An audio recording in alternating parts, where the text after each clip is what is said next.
Okay,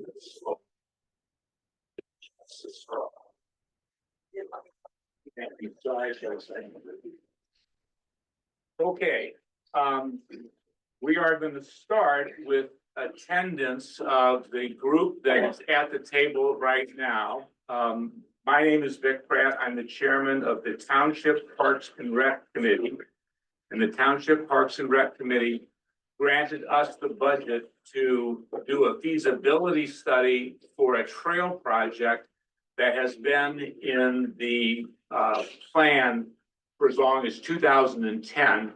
And so we made the request to give us some funding for that. And so the Trails Committee was born out of Parks and Rec.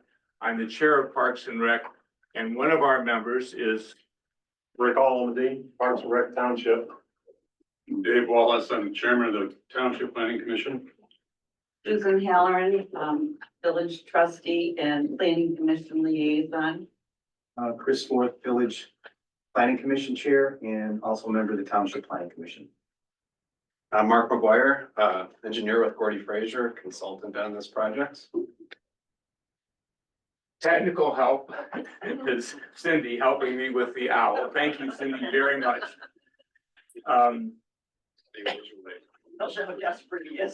Yes, very much so.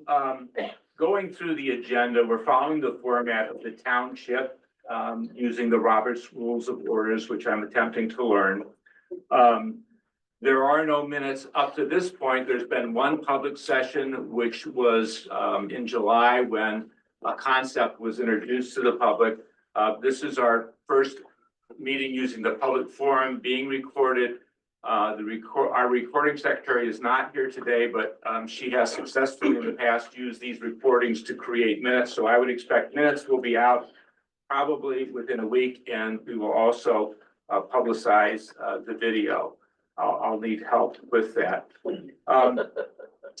Amend the agenda. There's really only 2 items on the agenda. Is there anything that you guys feel like we need to do other than those 2 items? They're big items, but anything else? Are we okay with the agenda? I think we're okay, Vic. Okay. What we're going to do, again, follow the public meetings format. So that's going to allow the public to make comment in the beginning of the meeting and again at the conclusion of the meeting. Everybody will be granted 3 minutes.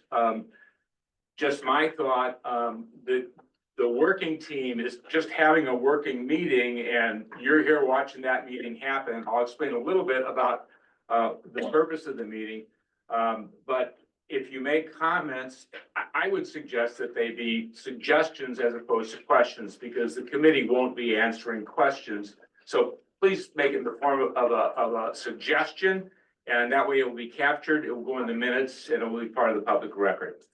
To get started, as part of the normal process for this team, they were looking at several alternatives. And at the July meeting, it was very clear that the public clearly supported other alternatives. So Gordy Fraser and Associates, Mark representing them, has been working on that ever since that time. One of the things that they discovered is that the group started with a concept of this is a health and wellness endeavor, and it's a connect the community endeavor. How do we connect the south part of the lake into the village? How do we connect the north part of the lake into the village? So there's a lot of miles there.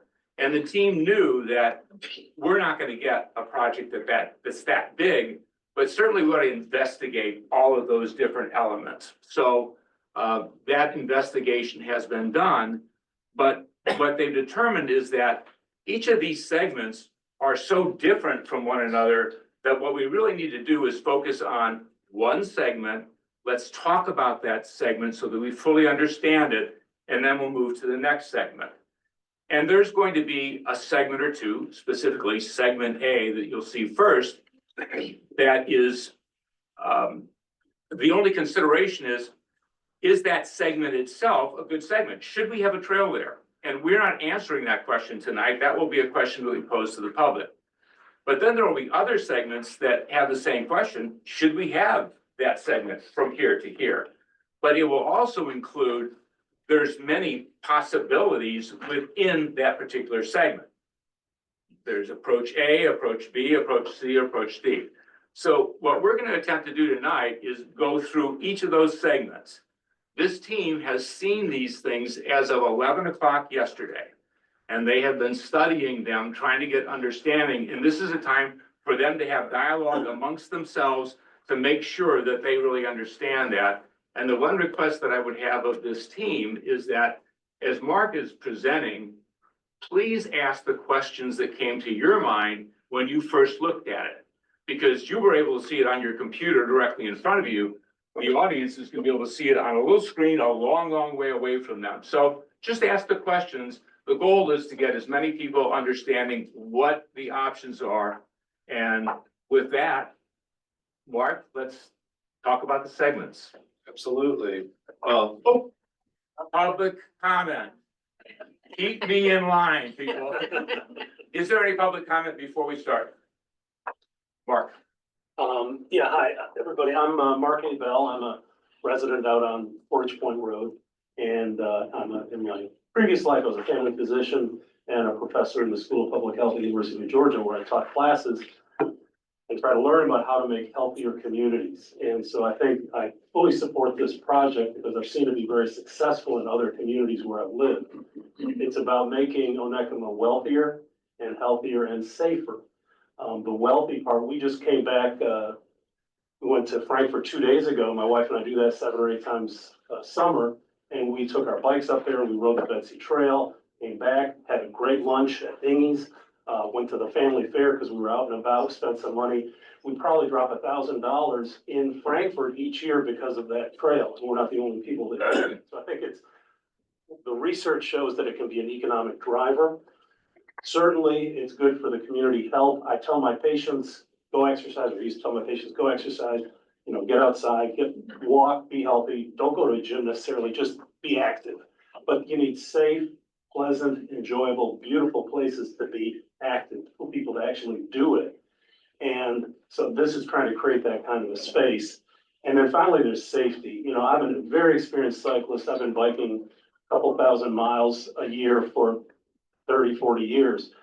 I'm terrified on M22 between Portage Point Road and the village, and particularly from that end, from over there to Crescent Beach Road. I used to ride it. I don't ride it anymore just because it's terrifying. What's that? Don't ride there. Yeah, well, that's right, but I would like to because it's a beautiful place. And there's businesses along here I'd like to support. But thank you for your comment. Text message, I'm one text message away from being roadkill is the way I always feel about it. So wealthier, healthier, and safer is a great goal for our community. So thank you. the only comment I would make is, Mark, thank you for addressing the audience.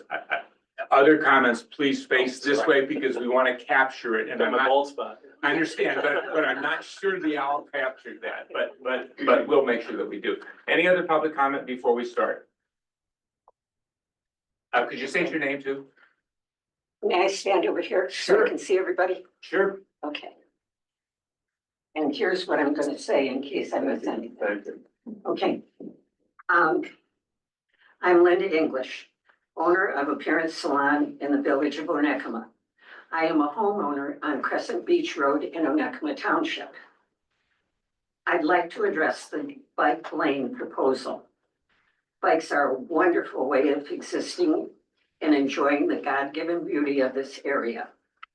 Whether bicyclists are local residents or tourists, they should be welcomed and treated with the greatest respect. However, we cannot support cyclists at the expense of the majority of tourists and residents who live in, work in, and support Onekama. My business is one of the longest standing in the village. We love it here, but it's not easy to run a business here. As business owners who support the local economy, we need to have cooperation, encouragement, and patronage that we can get. We need to survive. Replacing the parking spaces with lanes that hurt our businesses, those bicycles aren't supporting my business, and they are not supporting most others in Onekama. They're just riding through. Our paying customers need spaces to park and they need to feel welcomed in our community and our township. We can find other ways to welcome bicyclists without giving up parking spots that support us. I'm calling on all of you to please take our much needed, already limited parking spaces for a bike lane that will randomly and occasionally be used.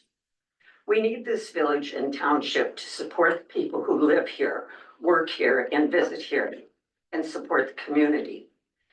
They are better and more scenic ways to reroute the bikes for those who come through. The existing system can stay at least through the area. Most populated with businesses. I often support change and advancement for our community. But this idea is not all what we need. Your role is to support the community. Don't hurt our local businesses, shoppers, and who support our local community. Please use your heads and your hearts. Listen to your voters and taxpayers and do the right thing for all of us. Thank you.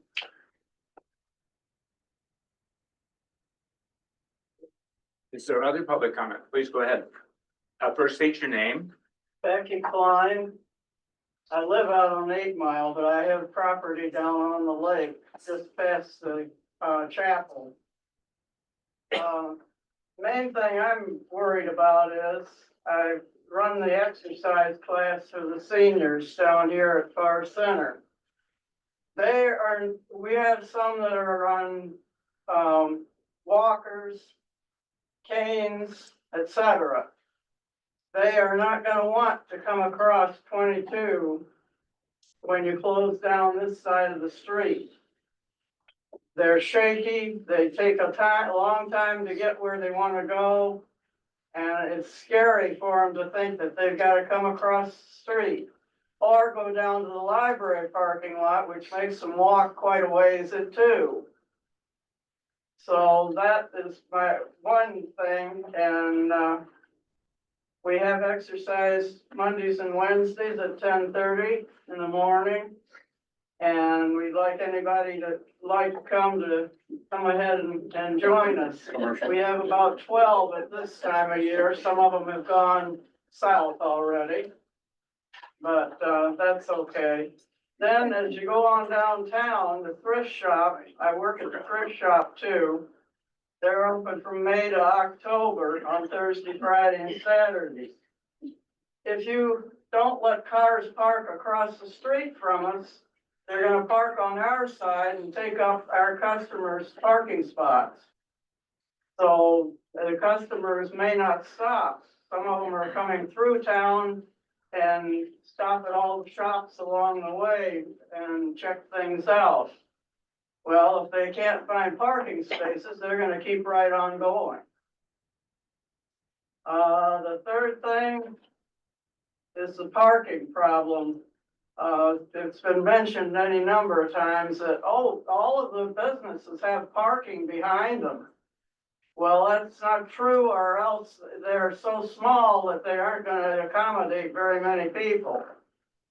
The chapel has no parking of its own. Houses along that strip, which is where I have property, are on a very narrow strip between that road and the lake. And we really don't want part of our yard taken out, because that's gonna make it smaller yet. Some of those places along there, their front doors are gonna be right on the street. Let's see.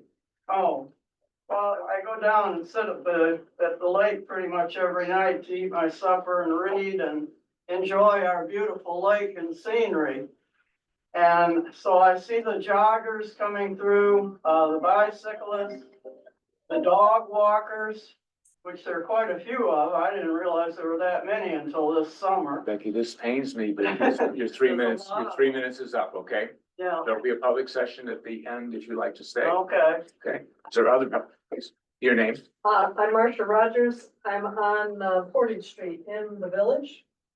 And I have other questions, but just for consideration, I'm hoping that these things have been or will be considered.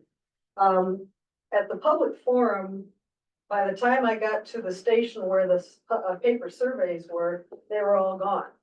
I was told that they would be available online. I was unable to find, access to the surveys online, the survey online. However, at one of the stations, there were sticky notes, and I put a heck of a lot of sticky notes out there with ideas, and I'm hoping that they were considered. Also, I'm hoping, well, I kind of had a similar question as to, it wasn't clear to me which side of the street or both sides of M22 the parking would be available.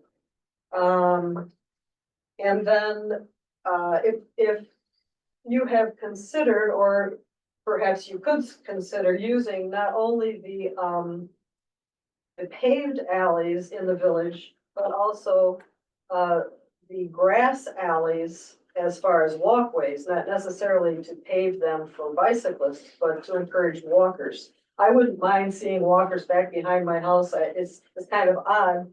It catches our attention, but I think that would be a good utilization of the grass alleys in the village.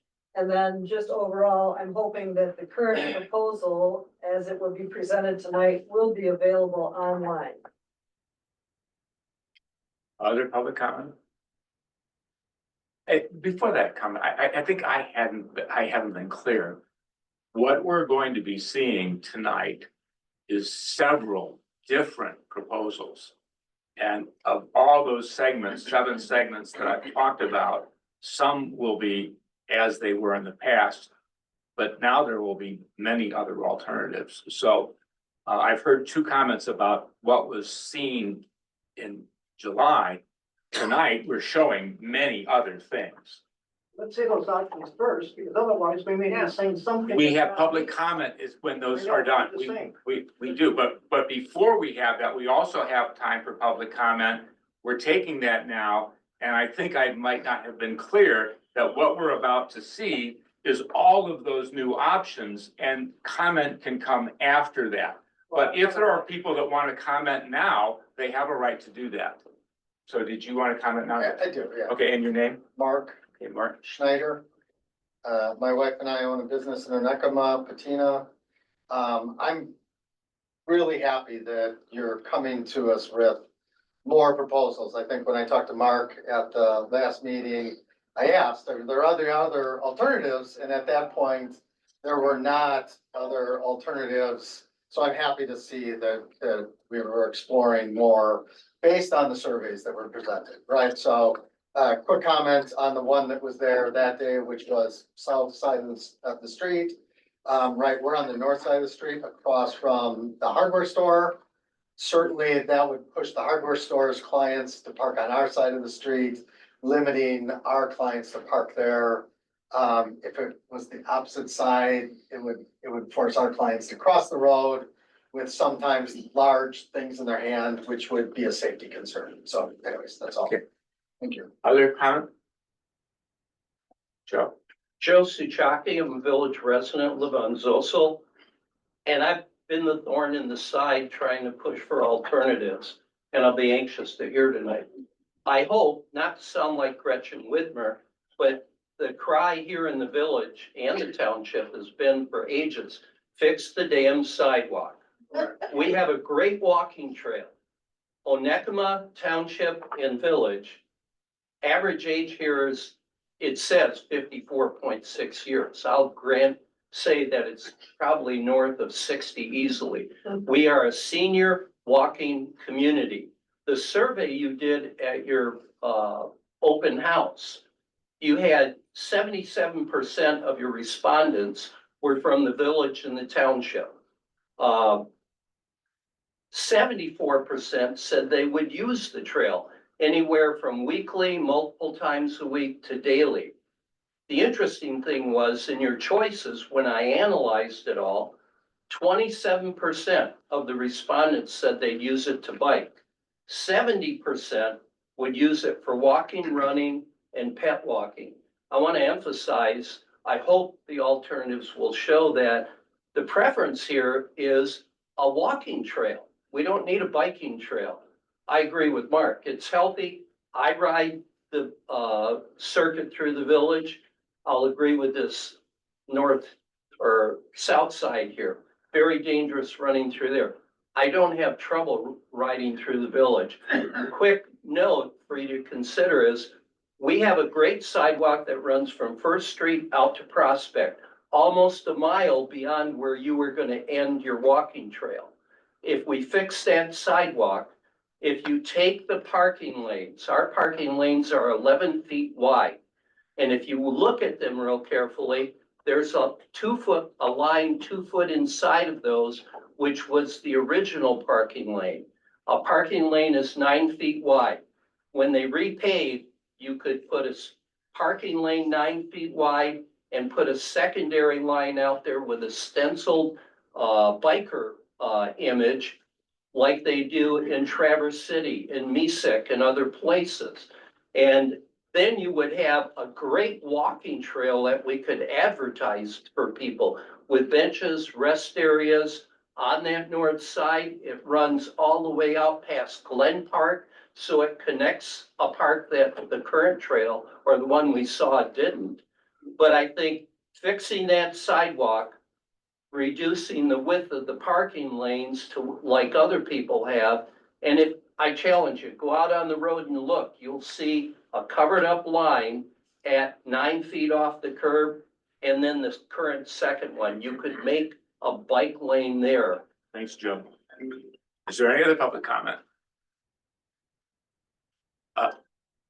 Give me a minute, technical issues here. From the back, your name? Steve Sabatsky. Hi, Steve. Go ahead. I actually live in the village. I'm an avid biker, hiker, and I've gone through many towns, villages similar to Onekama, biking anyway. My comments reflect the previous gentleman's comments completely. Hiking through town, fixing the sidewalks, making it formal. And I think that would be wonderful. I don't know about parking, but I don't mind my travels biking, going through a situation like we have here already with the shoulders being so wide. Oh, they're fine. It's just a short 1 mile distance. Big deal. In the scope of biking for hours, this is an absolute nothing of consideration as far as biking. But hiking, I completely support something nice down there. I think we're long overdue. That's the thing. Please go ahead. Your name first. Nola Tang, I live here in the village. Onekama. I just have comments. Okay.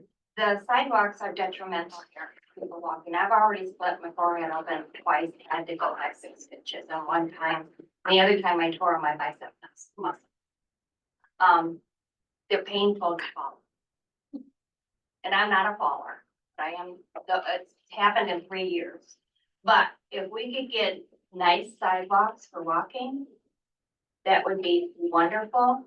And also another point I have, I don't know who's responsible for shoveling sidewalks during the winter time. You have to walk in the road. You have to walk in the road. Now in New Waco, where I lived for a short time, they had a 4-wheeler, they had a snow blower on the front that went just buzzed down the sidewalks and removed snow. And then they had somebody come behind it with salt and sprinkle where it was icy. But just something like that so we can walk without worrying about a car coming and sliding in the ice and running over. Okay, thank you. Me too. Before, any other comments before we look at the alternatives? Great, thank you very much. Sure. Yes.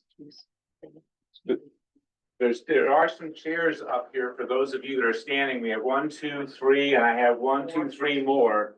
So there is place to sit if you like. Okay, Mark, let's go through the alternatives. Right. I will. Yes, we have to share first. Okay. And there was nobody online. Oh, great.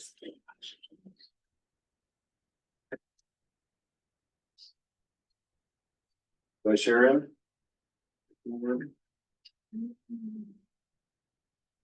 Share.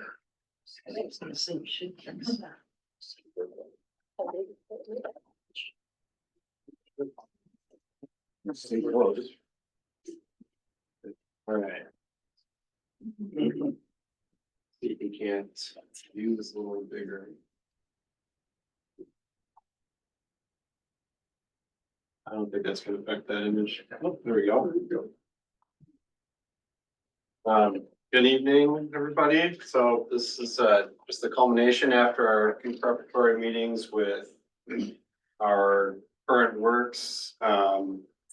Following the introductory open house where we've bear with me for a moment. We've done just a few things since then.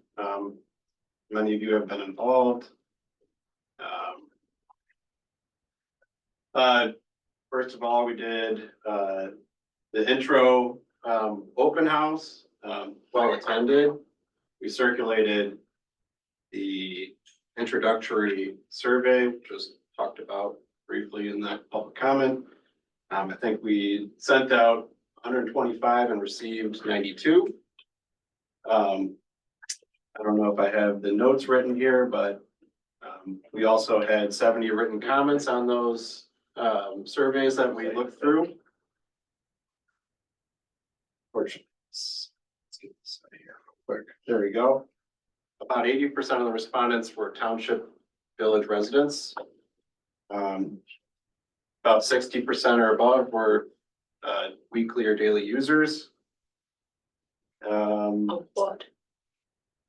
And additionally, I should say, weekly or daily users of the sidewalks in the township.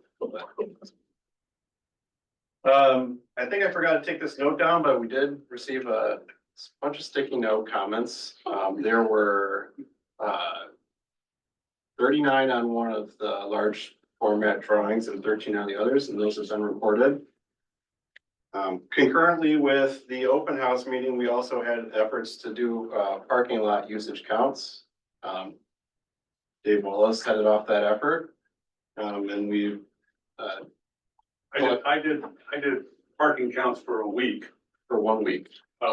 at 8:30, 10:30, 12:30, 2:30, and 4:30. On both sides of the street. Yep. Just to see. And I could see when the exercise class was running.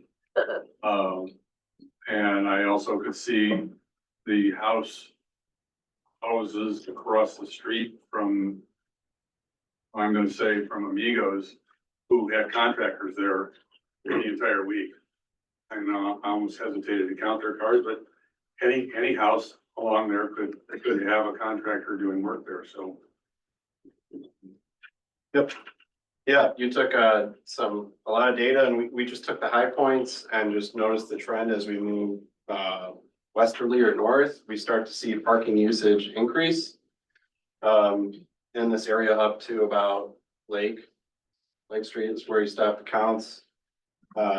We see that the parking at the high points utilization was at about half the capacity, counting both sides.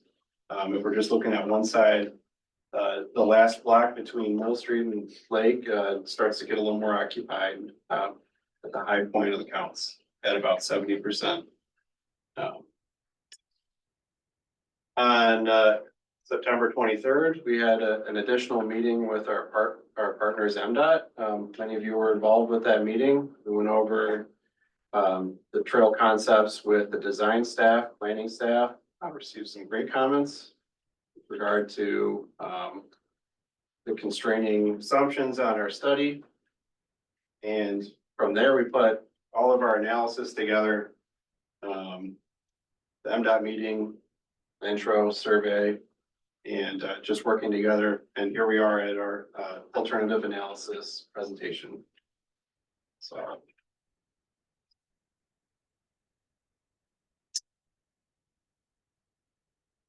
here we are. This is an overall map of the study.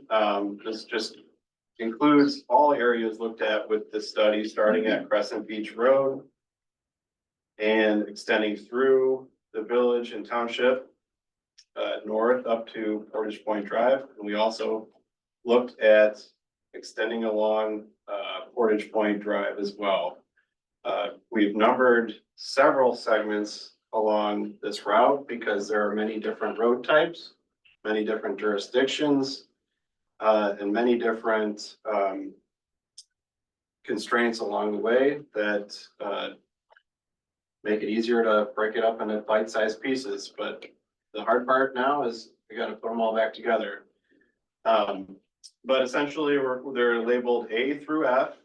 E and F were added, were originally not included in the open house presentation. It was looked at, and we went ahead and we filled those out. Those were more of a future phase segment, the south and north extensions along this seed trail that extends from the township through the village and up to Portage Point. That was the main focus of the open house stuff, presentation, and also a lot of the hard detail work went on in this area as well. So I think this next part of the talk will be an interactive discussion between us about each of these segments. And at the end of the day, this report will include all these segments, their pros and cons, their constraints, and estimated construction costs to offer a menu of segments to consider, options. So this is not necessarily, hey, let's go build this all, but this is like this is what it would take to feasibly construct a trail system in the studied route. So this first segment is the southerly one that was looked at in the open house. It's on John Street, connecting some park property Excuse me. up into. That's the question. Is that segment A? You said the first, and then you said they were done from A to F. Correct. So the one are you talking about? Is that number A on the map or is it Yep. number one? Yeah, it's You refer, it just would make it easier for when I. A, we'll call it segment A because that's what it's called. There's a zoomed up view of it. Thank you. This is a short segment, connecting some parkland. The existing road is sparsely traveled, and varying improvements on it between paved and gravel. One of the goals of this trail is to have connection to our parks and recs. So we took a look at this. It's a short segment. There's not that many constraints in it. There's an existing narrow roadway, approximately 22 feet wide. And we generally think a trail system, if chosen to travel down this route, would be situated on the north side of the road. It is a low speed segment. There's considerations to use as a shared use road where maybe these paved improvements don't need to happen, but it's also nice to have your own trail system that's complete and separate from vehicle traffic. Mark, let's modify that and put Carden Park, so we name the park, we're gonna do it now. It's got to go on there. No. Any questions on this one? Well, the one question I have is that it seems like it's just a strange little thing from Carden Park to John Street, but was this part of the original, you said park to park concept, so we would start at the south park and southernmost park and then end up at North Point, which is our largest park, so that's why this segment was considered, okay. Absolutely. So this starts in John Street. Where does it end? Joe, we're not doing questions. Okay. This is a meeting of this group of questions. So, any other questions about this short segment that starts in Carden and ends at John Street? I don't have any questions, but I do have a comment. You know, one of the cons is this is low expected use with minimal parking. I think it would be beneficial for the township going forward in years past to perhaps look at making improvements to Carden Park to make it more of a destination type of park. maybe a little bit more parking, maybe it could be a trailhead. Maybe there could be some other improvements there, for, it could give the family a reason to go there, take kids there. But that's just a comment I have with regards to making this more, maybe more of a destination for people. Noted. Nothing too complicated there. This also does align with the fairgrounds, which is other entities, but public property nonetheless. Segment B is a connector trail between segment A and the village. We looked at this segment. There's some constraints on this. There's crossing with guardrail of 2 streams. There's wetlands along both sides. This is an area where it decreases from 45 miles an hour to, I think it's 30 up at the village. If we look at the details, it's a similar idea as just the basic 10-foot trail set off the side of the road. I will say this is a 10-foot paved trail on the inland side. This is kind of the nomenclature we're giving because this trail route goes around a lake, north and south. It's kind of tough to say, so we're talking about lakeside, inland side, just to try to have some common nomenclature. So here we are on the inland side of M22. There are some pinch points at the stream crossing and where there's an additional turn lane at 8 Mile that would have to be looked into more detail. Possibly that part of the road would need to either be, or the trail, I should say, would either need to be narrowed or additional easements to make enough width to fit around some of these current dimensions. You're thinking, Mark, on the narrowing. We can narrow up to 8 feet without doing much study. So if we can make it within 2 feet, that'd be fine. Your other note on wetlands, we'd have to get some kind of additional approvals to do that, right? Absolutely. Yep. So that'd be a little bit of hindrance on that section. Yep. Estimated cost for this reach is 530,000. And the high side is because of that. Absolutely. The wetlands Wetland. and dealing with that crossing of the streams. I noticed the one point says segment only if segment A or F, and F is the one that connects Crescent Beach Road to here. And so that would be necessary if you're going to do the Crescent Beach one, which we'll talk about later. But then there is the other side of that says, well, this is a connection from the well, not Cardin, but from the Man Street Fairgrounds. So even if you didn't do segment A, you could do this from Fairgrounds to that. So just for thought. Okay. Everybody got a good understanding of the concepts presented at segment B. Segment C1, this kind of picks up at 8 Mile at the start of the village limits. And extends to Lake Street. This one on the left, we have a kind of the alternates that were looked at during the open house is concept A. We look at a bypass alternate on concept A. So concept A being that 10-foot paved trail with a 5-foot walking path along it. Along this route, along the lakeside. And then we also look at this alternate route through the alley. This is in response to the limited space and the public right of way and the response we got with our parking study and the intro survey results. The alley from Brant to Lake. On this side, we see concept B, which has a narrower improvement of just the 10-foot paved trail, where we can find that we're starting to maintain a parking width along the route. and we'll get into these details, but I just wanted to break it up. Concept A, kind of what we saw during the open house. Concept B, a narrower, just 10-foot trail along the road.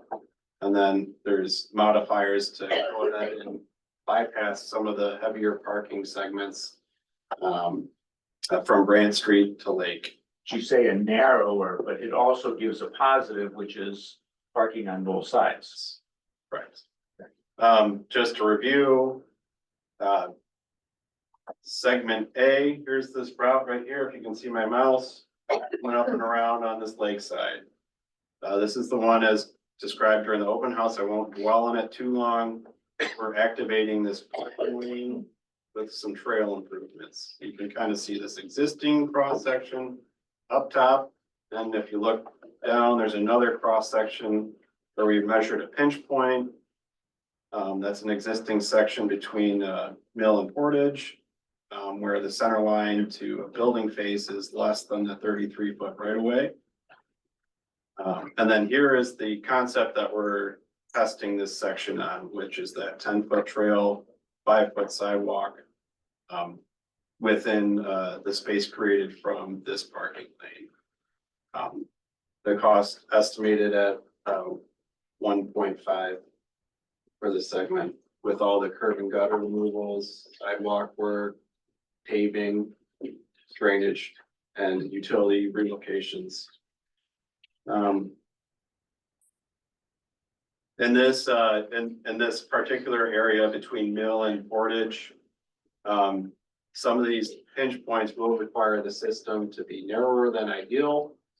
And might require some kind of signage, where trail users would be notified to, you know, if you're on a bike or Yield to something. shoppers. Yeah. Any questions on the segment? So keep that in mind, 1.5. We'll do the same idea, add in this alternative route through the alley where we would repave that alley if we're gonna touch it, just to say if we're doing a project, we're gonna improve it. So 1.5 to 1.3. This alternate does disrupt parking between Brant and 8 Mile, but it maintains the heavily parked areas where usage was found, you know, a bit higher on that side of the road. Any questions on this format? Comments? So utilizing the alley, you wouldn't be able to separate pedestrian from vehicular traffic if you combine. I would say this maintains the existing sidewalk system, so pedestrian users can continue on their way. This also assumes no work, no improvements, save for where crosswalks are indicated here in the blue dots. There's 1, 2, 3, 4 in this segment, 4 M22 crossings, potential crossings, but pedestrians could continue along the existing sidewalks. I think they actually are incomplete between Brant and Mill. So you're gonna come down, Mark, 8 Mile. Yep. And then where's your alternative to cut over to the alley? The alternative to cut over to the alley is right here at Brant. Okay, so you cut over the alleys, you go across M22, then you go down the alley, and then what happens? It'll get picked up in another segment. Okay, So if it's an all or nothing. If we're going into the alley, you gotta back find your that way back. Yep. Yeah, okay. So really, then you're just suggesting that the people that are going to use the bypass alley would be the bicyclists. So, They could, because the pedestrian could continue down the Yeah. sidewalk. yeah, if this is in any more fidelity for you to. Then it would almost seem logical that maybe the bicyclists would also just continue down Main Street. Yeah, the alternates, You'd have an option, Yeah. either way, you wouldn't have to cross over. So this is the one that was presented at the meeting in July, but offers an alternate route around the alley. Yep. Okay. Yeah. Okay. So now we're talking about the alternate concept B. That is just the 10-foot paved trail tested along this section. We'll go to the details for this. All of this is the same as the last one, the existing,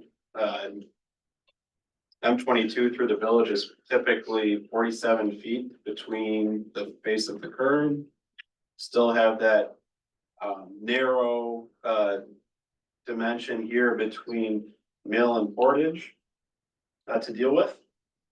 But here we are with our concept B. We still maintain this travel lane, and we're also maintaining a narrowed parking lane. There's still a curb and gutter that needs to be moved to make this work. This isn't the existing condition. We're moving the curb and gutter about 3 feet to give ourselves enough space to construct a 10-foot trail.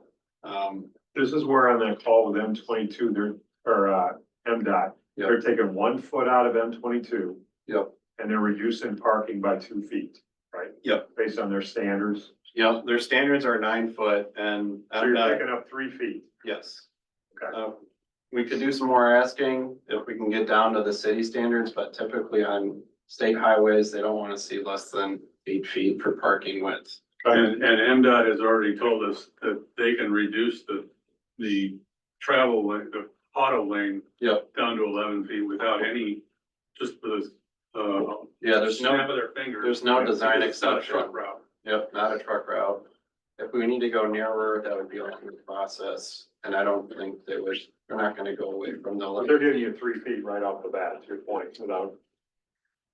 So this says that you keep parking on both sides, but on the lake side, the parking is 8 feet. But that's really not right because you've got the curb, which is 1.5 feet. Yep. So you really have 9.5 feet of parking on the south side, and the truck is a little bit over 6 feet 3 inches. So you've got parking on the side, and you only have a single trail of 10 feet. You don't have the walking and the biking. Is that it? Yep.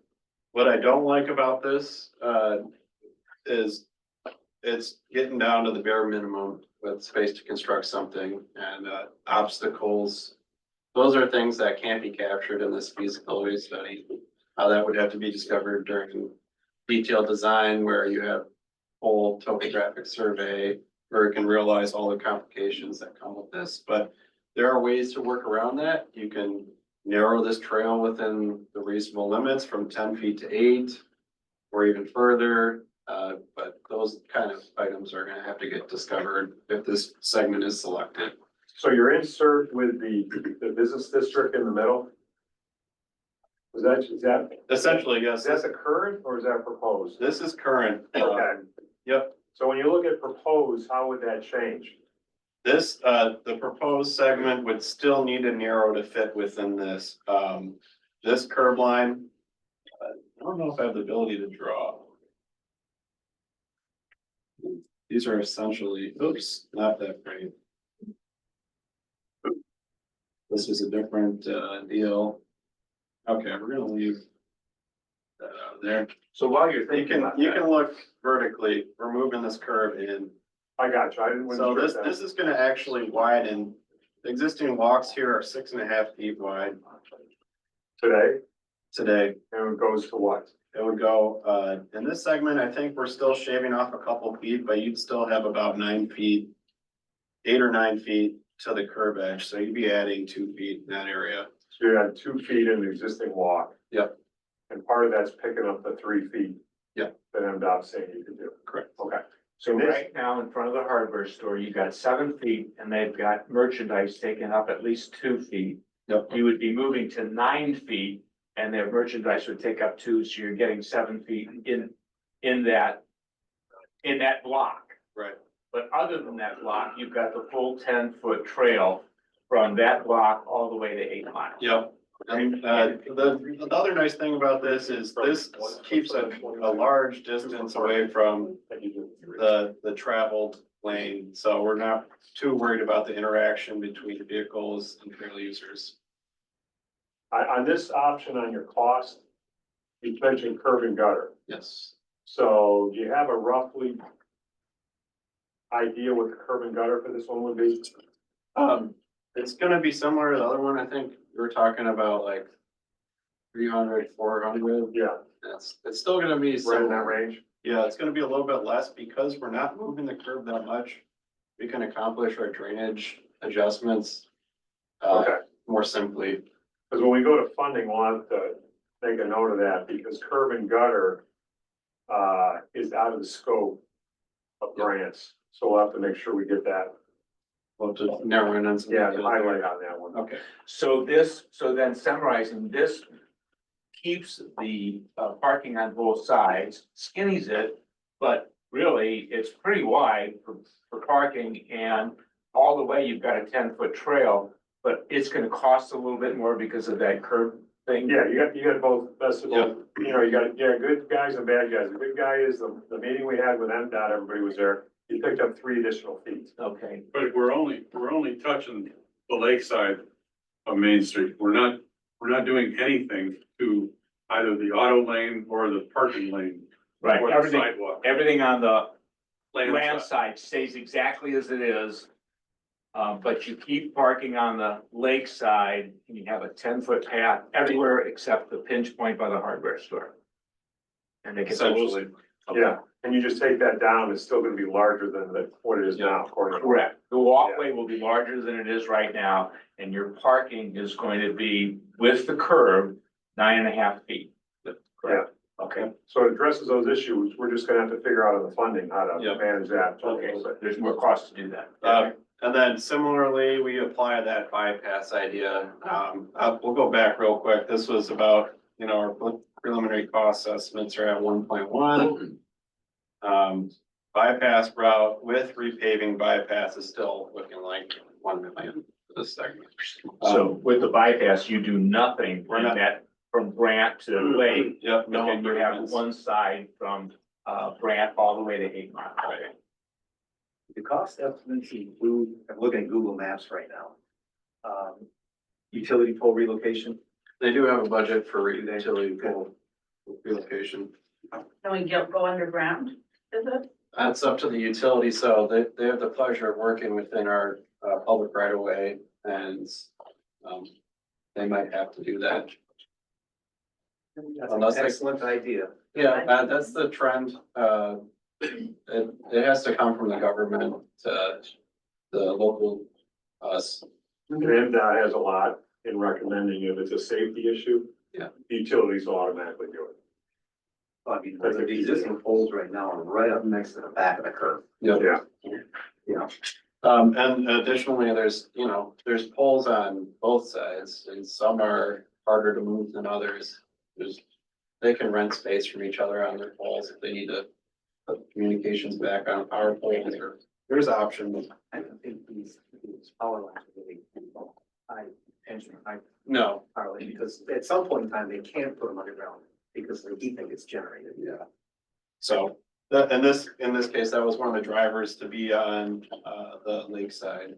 Because most of the power distribution was on the land side in this segment. I think that wraps up C1, the southerly half, easterly half of the village.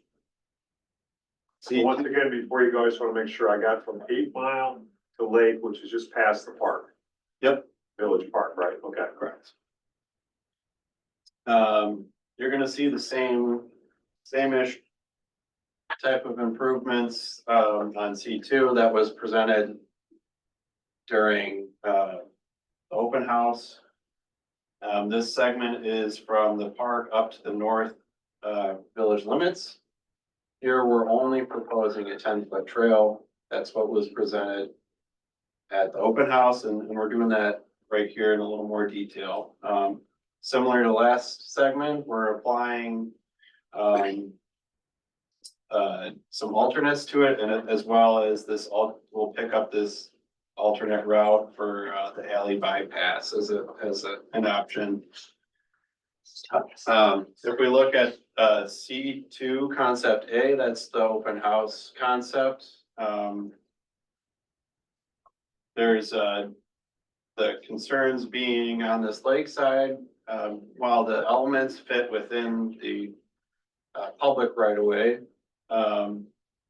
there is grade out that might happen if there's steeper slopes. That's typically gonna be outside of the village limits, but that's a possibility. And all the segment starts to pick up speed as you go north. So we're really keen on keeping a good separation between the paved travel way and the trail. This one came out at 550 for the segment. There's less curb and gutter on this side. There's only one block of it. And this is testing, again, the lake side, this alternate. So there's I'm just mentioning the curb and gutter, it's just smaller curb and gutter to this number. It only goes up to First Street. That's Okay. where curb and gutter stops. Gotcha. First Ave, I should say.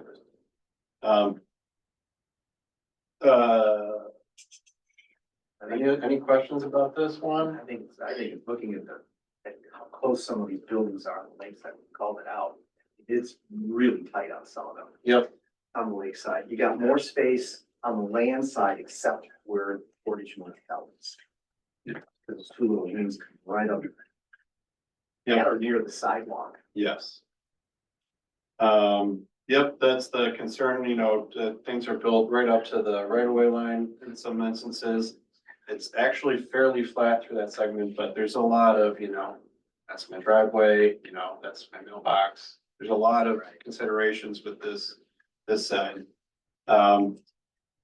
Alternate, section C2A with the bypass is just, again, taking that alley idea from the previous segment and completing its idea. Coming into First for that, and then carrying along. So you would be doing no work between Lake and First. Just as an alternate. So I want to be clear on that because on C1, we talked about it was from Brant to Lake. But really, if you're going to do that, you would go from Brant all the way to First Avenue and then come back to the road. Yep, here I'll try to get the whole alternate route in the picture. So if we're gonna be improving an alleyway, it just makes sense to get up, if it's possible, get to First. Okay. So that's the July. Alternative, and then that also has this. Alley route too, okay. Yep. Mark, do you know how wide that alley is, how wide the right of way is? The right of way varies down to 20 feet, I believe, but this GIS parcel limits kind of squeezes it a little bit, so I'll have to take a deeper look at that, but I It's think. that green dash line you got back there. Yeah. Yep. Yeah. And these are the parcel lines from the county. There's sometimes pictured wrong. But this is 66 feet wide or supposed to be. This one is 20. And then we'll just have to go through and make sure there's enough space, but typically it was 20 feet in the platted alleys, to fit a 12-foot alley. So this is. As I'm sitting here looking at it and listening to you, and this may not work, but I'll throw it out on the table anyway. It may be a dead fish, but you go down to 20 feet. Would it be possible to consider, maybe get confusing, vehicular traffic one way? Then you go down to 12, 11 feet, 12-foot lane, and then do something separate. This, For the trail? I think it has to be combined. Just, I don't think you're gonna get that kind of width. There might be some utilities back there. I don't think we can fill it all up with trail systems. So it's a lower speed segment. I think it's appropriate that, it's not really a road route. So if it's shared traffic with cyclists or, the folks who aren't using the walking path or the existing sidewalks that are on the north side, that's the other thing. We're still gonna implement some crossings where people can have the ability to connect to the existing sidewalk systems. Yeah, my thought was if it's gonna get repaved. Right. And could it get repaved, certain width and then stripe for vehicular stripe. Yeah. I mean, you wouldn't have a physical barrier. Absolutely. I see what you're saying. That's something we'll have to look into more detail when it gets into, next part. Yeah. And you would have crosswalks at both those. Yeah, I think that's just a system-wide placeholder. Those are possible locations and, we budgeted for, I think 8 overall in this study, so. The blue dots. Yep. Go back to the presentation.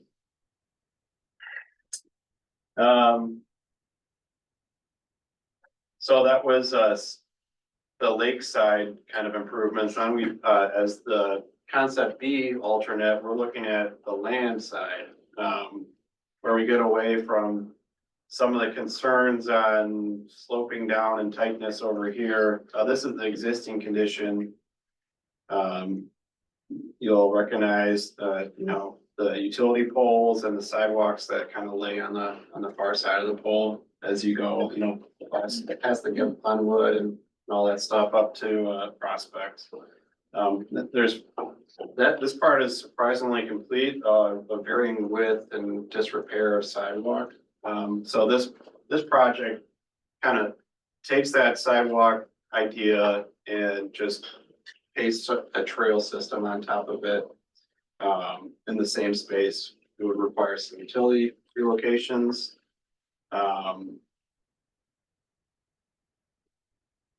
That's pretty much it. The parking concerns are not as prevalent over here. It's more residential. People use the widened shoulders as parking, but I think the real parking issues stop at First or Lake Street, so. Or the Glenwood, you have the Glenwood. The Glenwood has on-site parking, but yes, that's true. There's some. Not did you? What months are you assessing? I'm just using an aerial to look at the existing. Well, consider the month of the year when you're thinking about this. Regardless, this doesn't touch the shoulder very much. In this case, this has a varying width of shoulder of 48 in this section, and we're still maintaining the MDOT desirable 6-foot shoulder through this segment trail. This is kind of like half of the segment going out to Portage Point, right? That's right. All the way up to just north of Prospect Ave. Okay, so the summary is you're moving into the other side of the street, the parking gets a little bit skinnier, but you got a 10-foot trail on that side, which replaces all the worn out stuff that's there now, all the way out to Prospect. Yeah, and I'm looking, I don't know if it'll really have a huge effect on the widened shoulder on this segment. Is there very much parking in this section? No. Well, there's the shoulder that is right now. Yeah, you say shoulder. 4 to It's not 8, parking. which is, no, it's not parking. After 4th Avenue, it goes down to a smaller shoulder section, so it is wider. It would be more of that 8-foot method, probably from 4th to the 1st. But after that, it's narrower.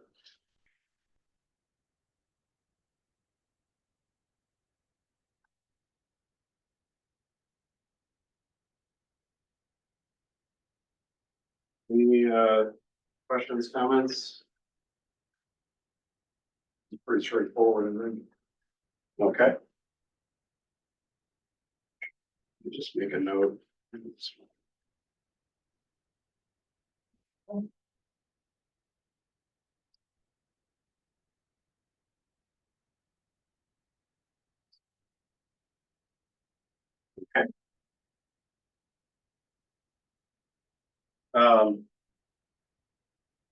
And this is just the bypass idea where this, if we're gonna do this alleyway improvement, same thing, we're trying out the north side and we're just seeing the cost savings of not improving along M22 for an entire block. So. So instead of starting at Lake, you're starting at First. Exactly. Okay.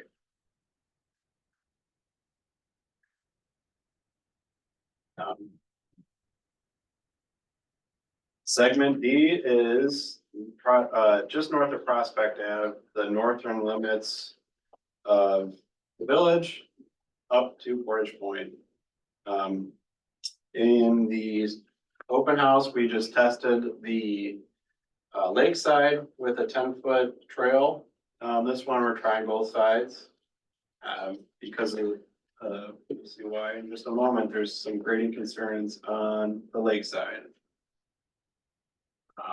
This similar to the past segment C, that gets kind of tight near the lake. Things will fit within the right of way, but you have to deal with utilities. And the ground sloping down in this area. So this fill would maybe extend past the right of way. So that would open you up to considering a narrower trail in this location, go down to 6 feet, just walkers, that kind of stuff. But right now, we just tested the 10-foot width. So there's flexibility in that width, what you're saying, right? There's flexibility in that width. We like to stay towards the ASHTO recommended 10-foot wide. It's typical. It's in MDOT's guidance. If you're doing a trail that's bi-directional, it's what you want. But sometimes this happens in Traverse City. You get close to the lake and it goes down to a sidewalk width. Have workarounds for the fire when you're in. So. We tested the other side. I just want to go back to the map after this, just putting the trail on the other side. This is kind of a wetland area, some utilities in it. We'd have to deal with drainage. But it does, it feels a little bit better on the aspects of you're not filling right next to the lake. You don't have any of those tight kind of access points getting interrupted or anything like that. But if you go to that side, are you gonna cross back over? That's the give and take. So it was nice about, we'll go back to the map, oops. That's the give and take. If we're on the lakeside, trail users don't have to cross M22 if they want to get to Portage Point. Because they've already crossed at Prospect. Yep. Okay. Or they're If you do plan C2 on the lakeside, then you Yep. cross at Prospect if you were, okay. Yep. Or they'll already be there if you go the other option. Yep. Right, but then you have to cross at the curb, which is somewhat problematic, right? Visibility is less desirable here. I think there's still an acceptable, Oh, I think you're closer down. You're right at Portage Point Road where you cross the road, which is where the hill comes down a big curve. So that's a little bit dicey. Yeah, I agree with you. right, I still have my purple dot covering up the intersection, but you'd line it up with the intersection where, drivers are looking for that intersection. So if we're gonna have a crossing and we have to be on a curve, you'd probably put it I there. think it'd be problematic. So, Would MDOT do something like, putting in signs or? You'd have to do advanced signage, yep. Because you really would want to have some safety measure, because there's value on being on the other side because of all those issues being on the lakeside, but you'd really have to address that safety issue. Absolutely. On all the crossings, we've got a 45-mile-an-hour plus speed limit. Would MDOT consider refuge islands? Here. I don't know if that would work with the format of the road here, but It's worth bringing up to them. yeah, Because you can design a refuge island, so as you come up to that lane, let's say you want to cross from the north to the south, from the south to the north end. So you come up to that lane, you look left, and you see the cars, and then there's no cars coming, you cross, and then the refuge island is designed such that as you're coming across the lane, it then turns, and then you're actually physically turning and you're looking down at the oncoming traffic, Yeah. the next lane that you need to cross. yeah, that'd be, I don't think there's enough lanes in the village to do that unless the travel lanes would sashay into which is, they'd probably consider it. Doing like a chicane or something with if we have to move the center line of the road, that's more of a legal battle, with MDOT, but, I think that could be something that we talk about. Yeah. No.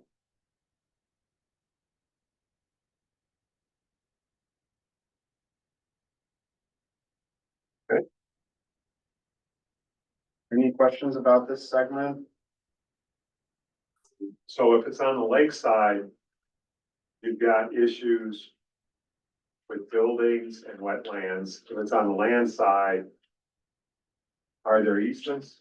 Which one has easements? Both of them? Lakeside. Prospect, There's there's really no buildings north of Prospect on the lakeside. No, it's just working with that Yeah, the grade. slope. Yeah, working with the. Environmental On the other concern. side, you've got the issue where you're gonna cross M22 at that curve. Yeah,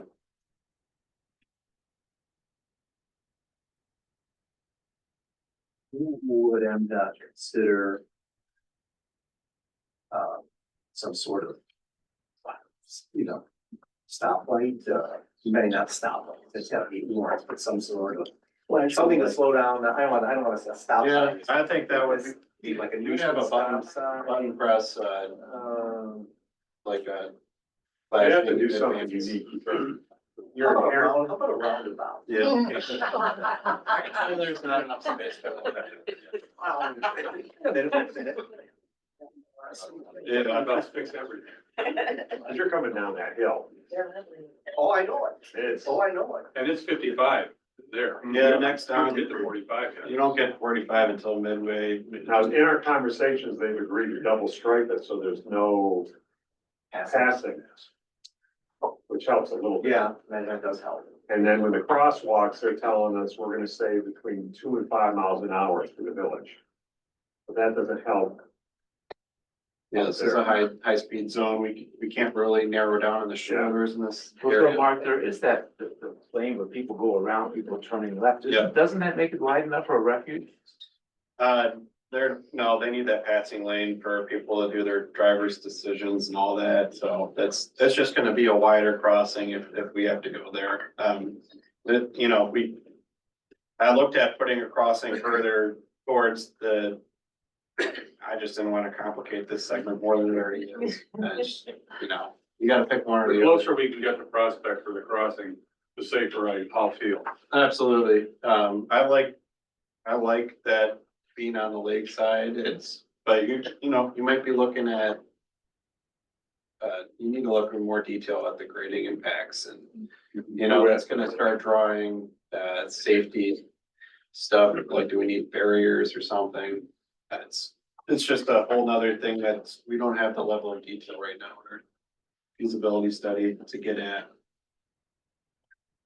Right. See what we're doing on time, we're about 7 o'clock.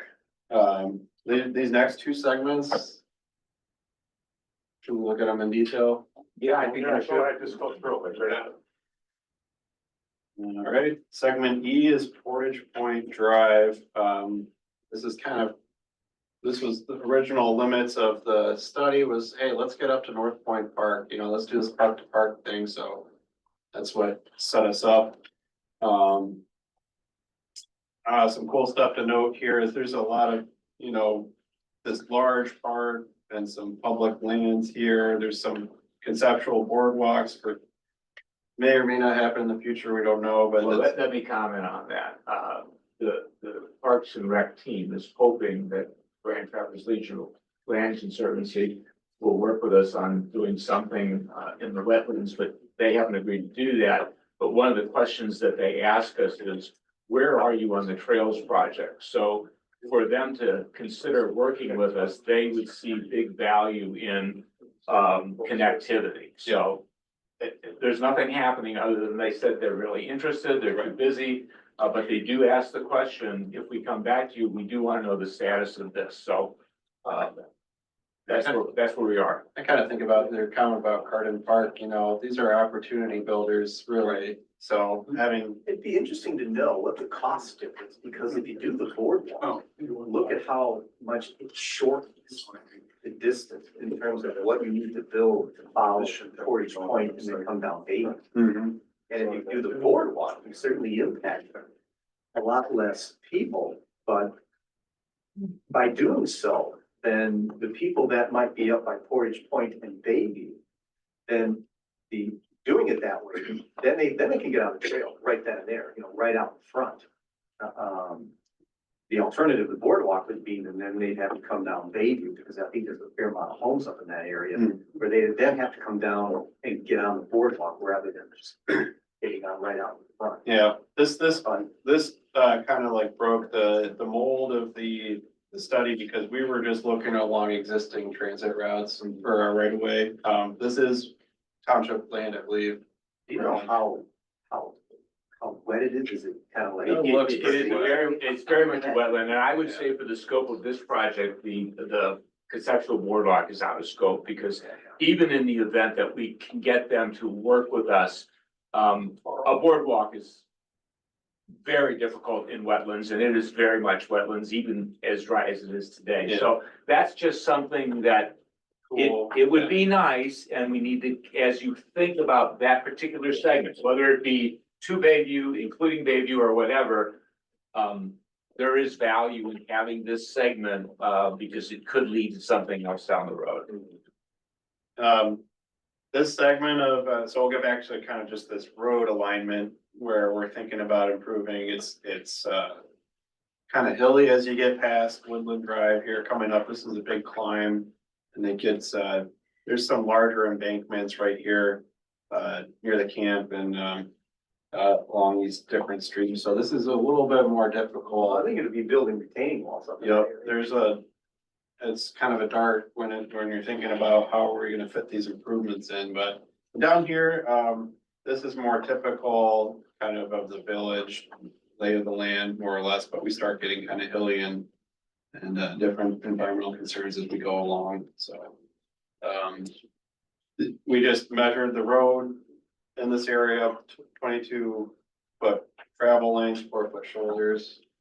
Again, we're seeing our trail elements fit within the right of way, but we still have the lakeside. You're gonna put something flat and the ground's falling away.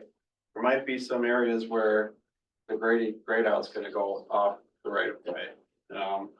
We think about the inland side, that usually doesn't fall off as much. Mark, is that in the area from Portage Point, where Portage Point hits M22 up to the curve? Is that where you're seeing that grading issue? Yes, yeah, typically, that's Okay. near the lake. Okay.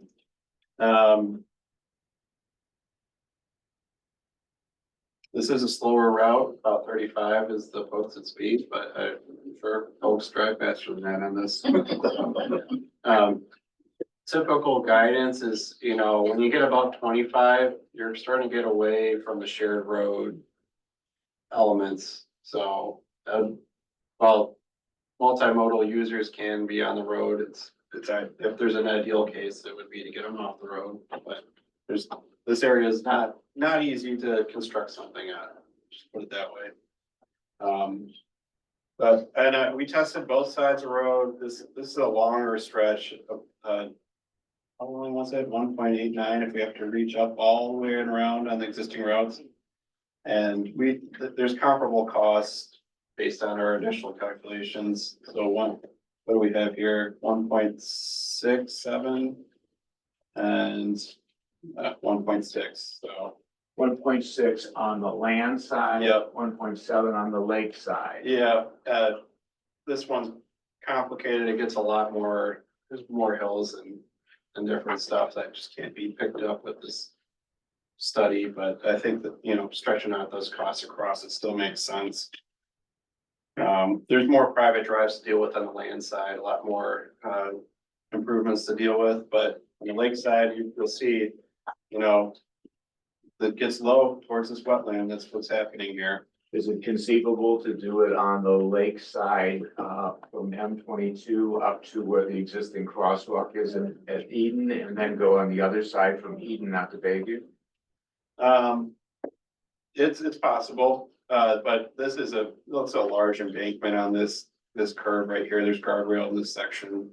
So I'd like to stay on the land side if possible. There's also some, I think there's ability to have a little bit more right of way through here based on the existing plants, but that'll take some research.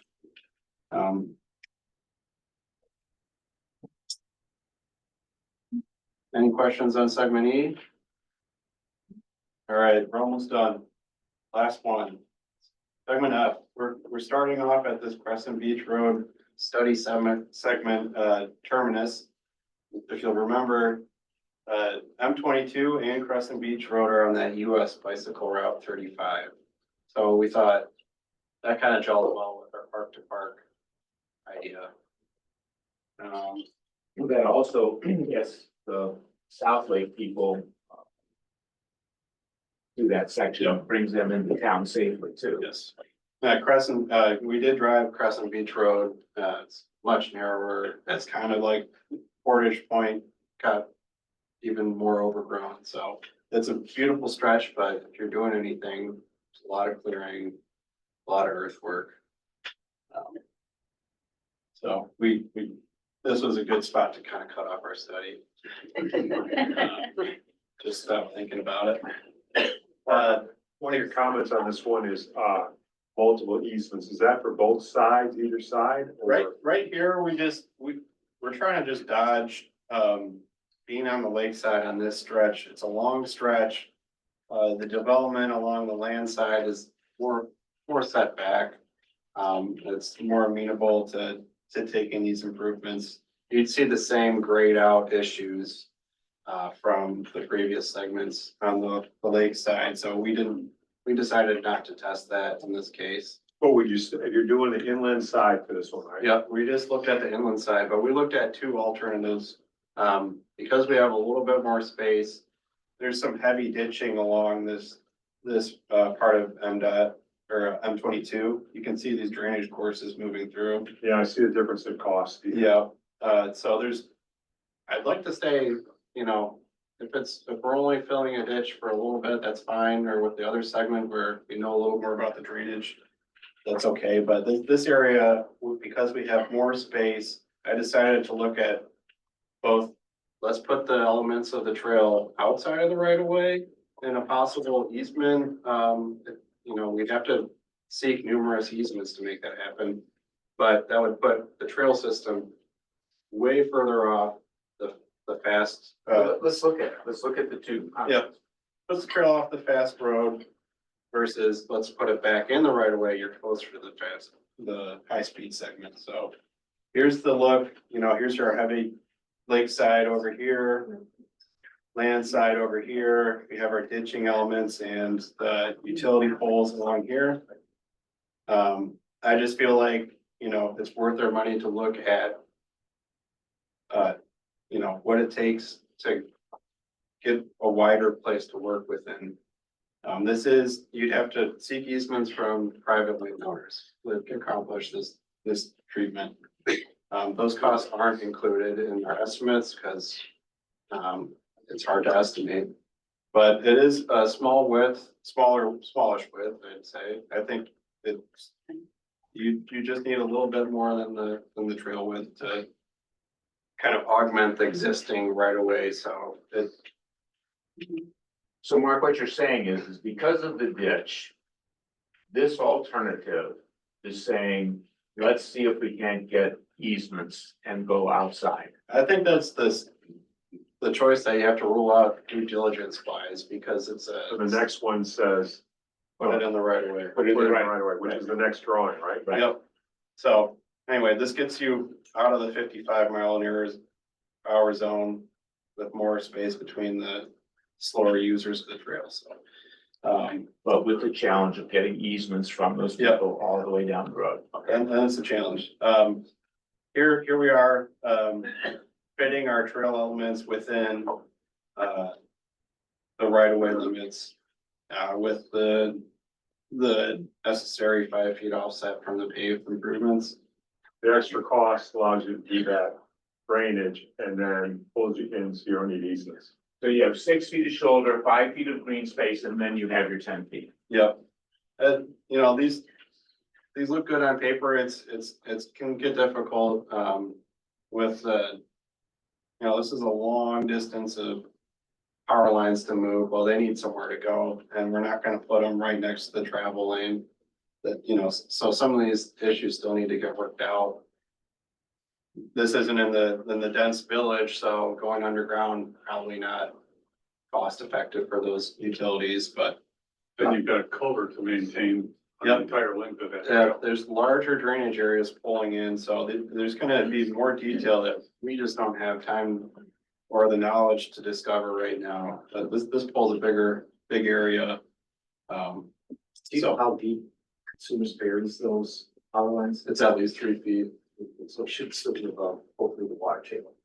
Yeah, hopefully. We're high and dry in this area, but there is wetland, so water table's probably near. Especially with the amount of cattails within the ditching, so it's probably right there.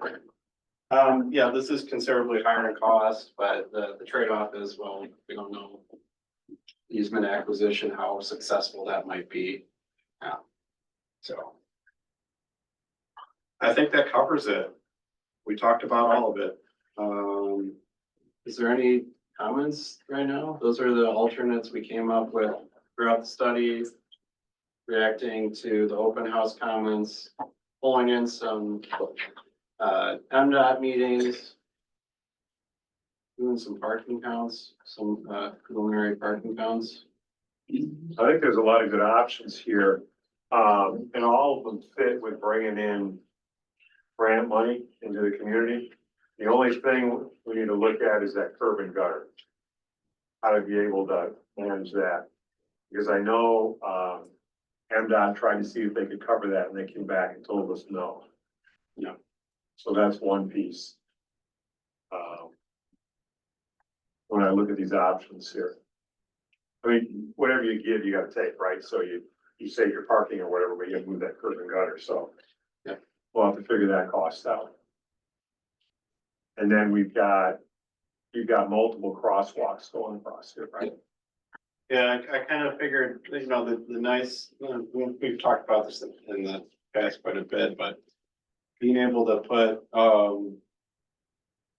some kind of improved crossings that actually create, that go into the park or past the drive, excuse me, fumbling here, that encroach into the parking lane. There we go. So you'd only be seeing a smaller width for pedestrians to cross. Yeah. So, I think and it would also give that friction effect to slow traffic. Yeah, they told us, based on what we've done, they have 3 in there. Yep. So if we added 2 more, you'd have 5. Yep. Theoretically, Yeah. going across there. And these are just potential locations right Yeah. now, but we're just kind of budgeting for 8 overall. And then I believe MDOT, when we discussed, they started way higher than that. I think they had to bring it down for Right. their own reasons. And you mentioned that crossings would include a pump out. Yep. Yeah. That would be properly marked, signed. None of that exists right now. And I don't think MDOT really committed to whether those crossings would be yield to pedestrians, stop for pedestrians. Yeah. Exactly what. I think that all depends on backing that up. That would be something the village would have to decide. Yep, the village would operate any kind of yield to pedestrian sign, so they'd take them out in the winter, put them back in the summer. And I think you probably have to have a local ordinance that goes along with it. Typically, it says yield to pedestrian, local law or something on a sign, so.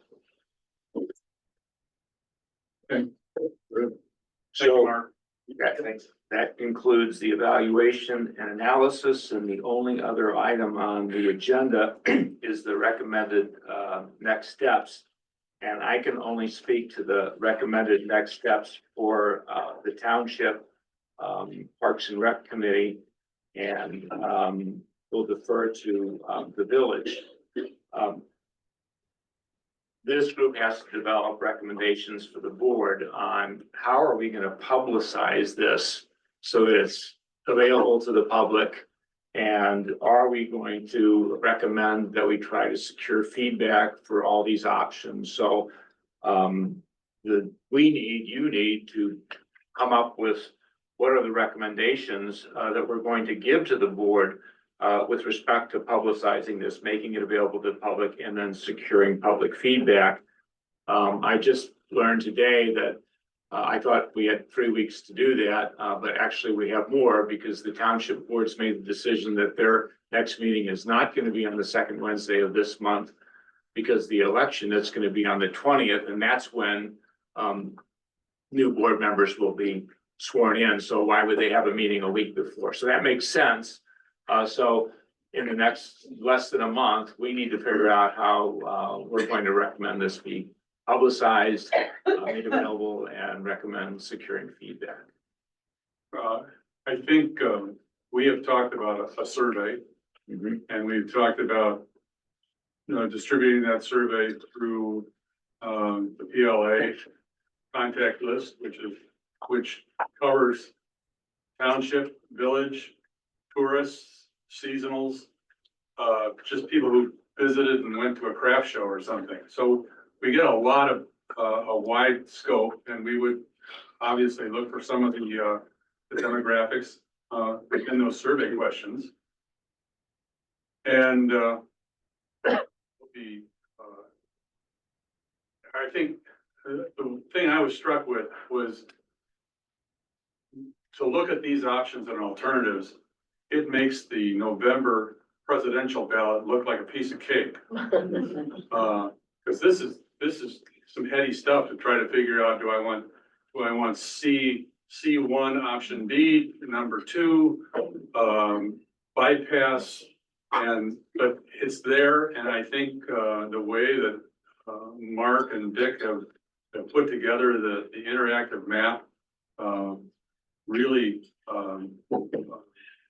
delineates the features of the segments so that you can put together a trail system that would work for all of us. Well, full credit to Mark. I had nothing to do with that. Mark did all of that. Where it would come to me is if the board decided that we need to figure out how to publicize this on the web, since I'm the one that updates the web. So it may come from Mark to me, but I think those are the kind of recommendations that we need to make to the board. What do you want to see next? And who do you want it to go to?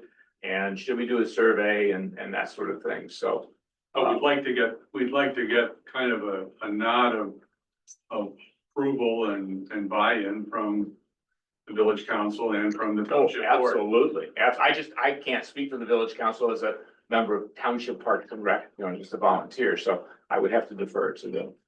Susan will help us out. Yeah, well, we're gonna also have a new board, in November. So, and it wasn't brought up at the last meeting, so we could have it put on the agenda for the November meeting. Well, Parks and Rec meets Friday morning, and, this will be part of our agendas, a review of this, and, the fact that we've got the assignment to make sure that we go to our board member with some recommendations, so I think that's what we'll be doing. And, certainly that's something that is up to you guys if you want to consider it your next board meeting.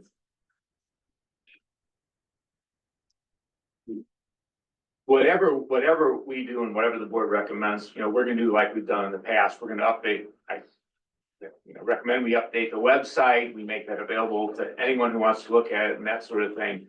And then, I'll work with Mark to try to figure out, how we make this easily readable and available and understandable and all that. So Will there be a recording of this meeting tonight? it is being recorded, and we will get the recording to our recording secretary.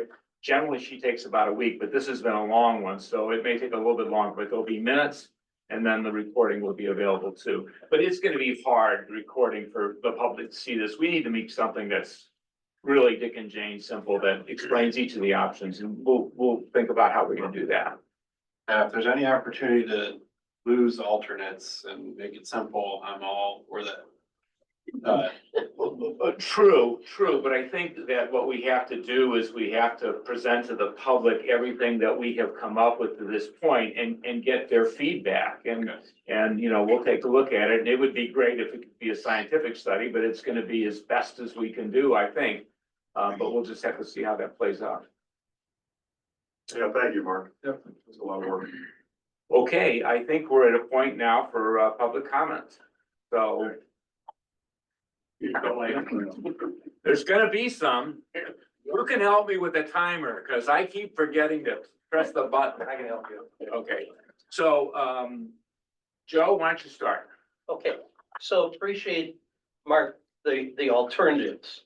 Okay, but I think you guys have to come up with a definitive decision. To do a survey with all these options, I agree, much more complicated than a political ballot. We need to see these things. It's confusing because in C1, it's hard to know which side of the road is going to be used for the trail. It almost sounded like you're on the lakeside, which creates a huge problem in front of the township office, Amigos Restaurant, those residents around the curve there. It wasn't clear which side is going to be used. And then when you get into C2, going from the village park out to the west limit or to Prospect, it's good. If you select the lakeside there, you heavily penalize 24 residents, tax-paying residents who rely on that space. They don't have driveways and parking spaces, most of them. Right. You wipe out their parking, okay? And you've got to get over to the land side of the road in that section.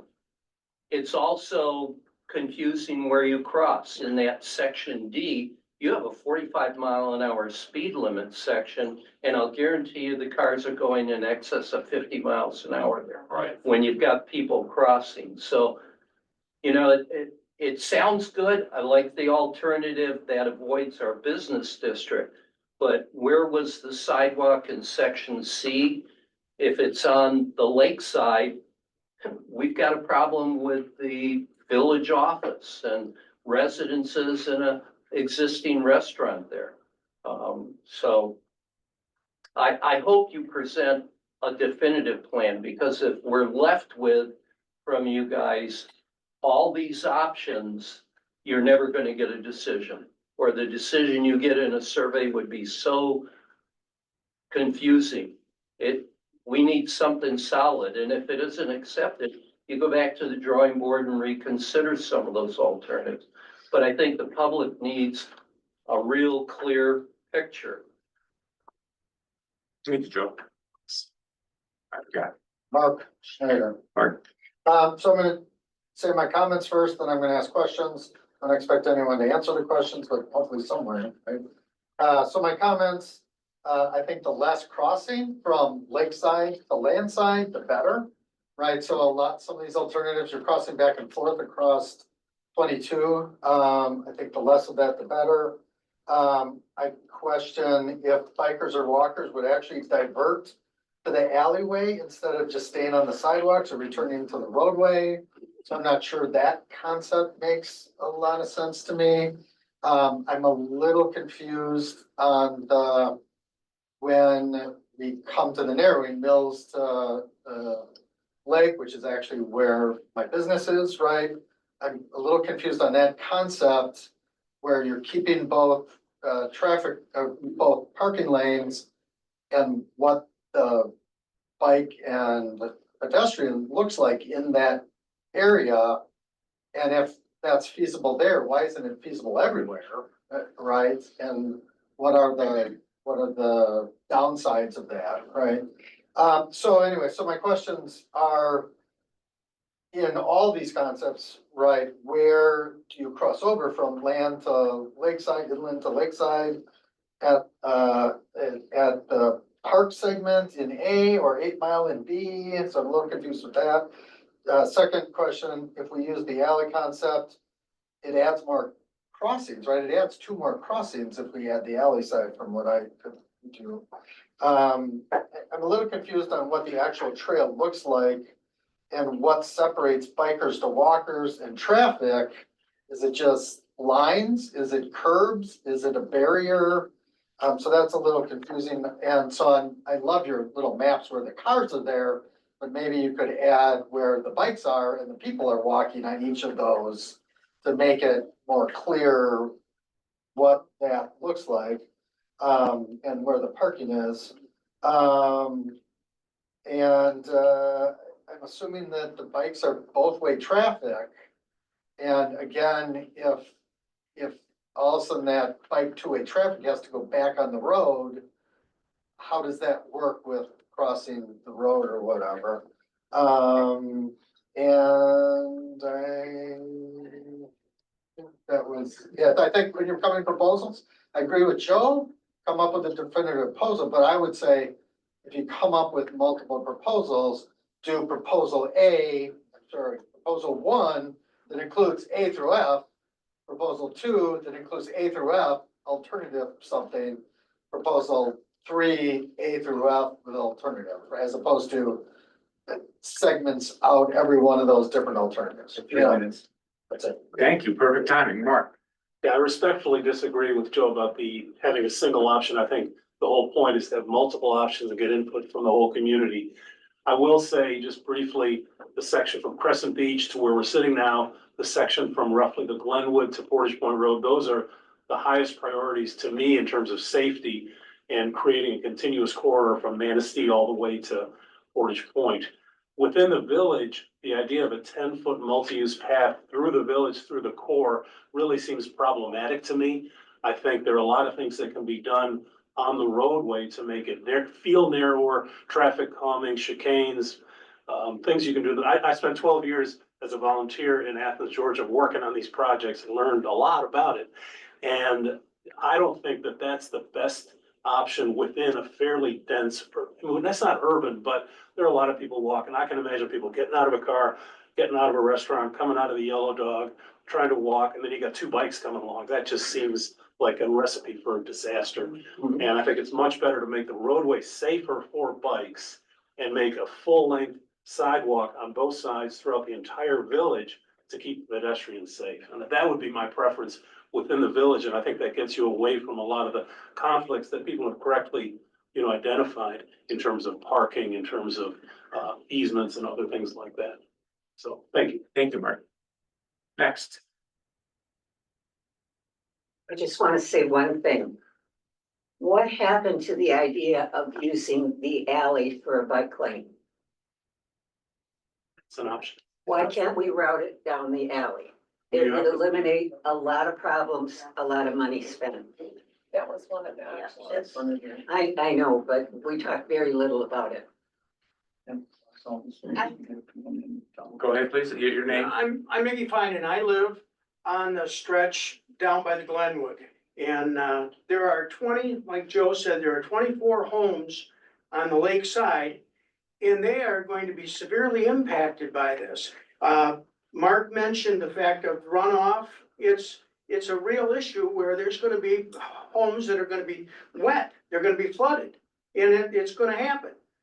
And it would have devastating consequences for the people that live there. And it really would. And this is a complicated issue. You guys are trying to put a round peg in a square hole. Mark, I believe your name is Mark, you mentioned Frankfurt's bike path. I rode it, I've walked it, I like it. They've used abandoned rail trails up in Leland, in Leelanau County. Same thing, beautiful, beautiful bike paths.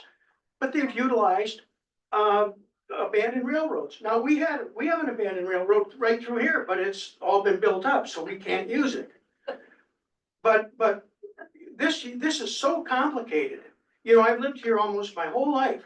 There's been one fatality on Main Street in Onekama. A guy was getting out of his car in front of Fran's Market and somebody hit him and killed him. I have never heard of a bicyclist being seriously injured or killed. You talk about safety. Our safety record is really pretty good. So that's all I got to say. Thank you. Okay, go ahead. Your name? Larry Hollis. Hey, Larry. Hi, good morning. I own the slipper next door also, and I'm interested because I hear alternatives and this and that, and like him, I'm not sure what I heard that, what side of the road is it coming in front of my business? Is it on my side or is it on the other side? And that's a lot of parking taken away from me. Is this section here, is it on the alternative, on the alleyway? And I'm not. What about the Easy Mart? What about the Glenwood?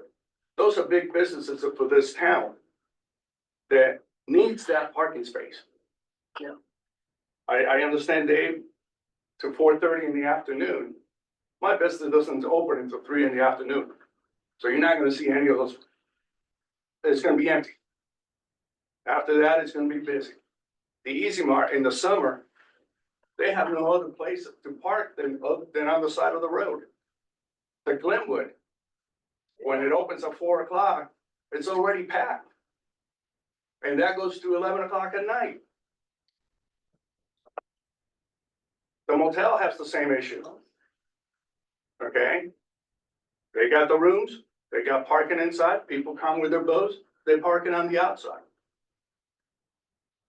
So my question is, can somebody give me an answer is, what side of the road coming from 8 Mile down the street, is it gonna be on the north, is it gonna be on the south, alleyway alternative? Out of all that map, I still couldn't figure it out.